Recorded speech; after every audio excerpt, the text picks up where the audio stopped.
In today's video, I'm going to teach you how to effectively protect a web page using the password protection feature in your editor.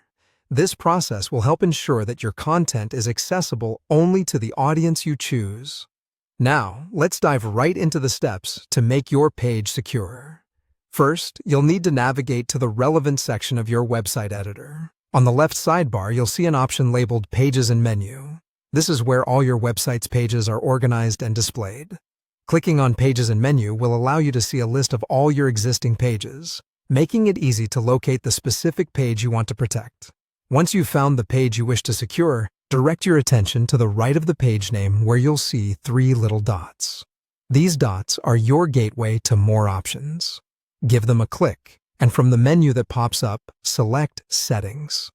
This will open a new dialog box with several tabs you can adjust to fine-tune your page's settings. Next, you'll want to head over to the tab marked Permissions. This is where you set who can access your page.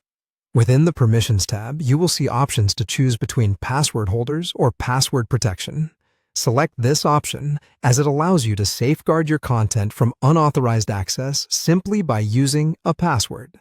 Now comes the crucial step, setting your password. Enter a password that's both secure and easy for your intended audience to remember. Maybe use a mixture of letters, numbers, and symbols to increase its strength. Once you have decided on a suitable password, click the Done button to confirm your choice. It's crucial at this stage to remember to save your changes. You can save your progress by clicking on the Save icon, which ensures that your password protection settings are stored correctly.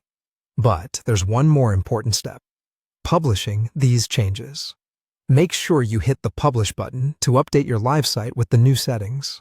This ensures that your page will now ask for the password you've set whenever someone tries to access it, effectively putting your protection into action. And that's it. You've successfully added a layer of security to your page, restricting access to only those with the correct password. This method is a straightforward yet effective way to control the visibility of specific content on your site. Thank you for watching, and I hope you found this tutorial helpful in securing your web page. Stay tuned for more useful tips and tricks.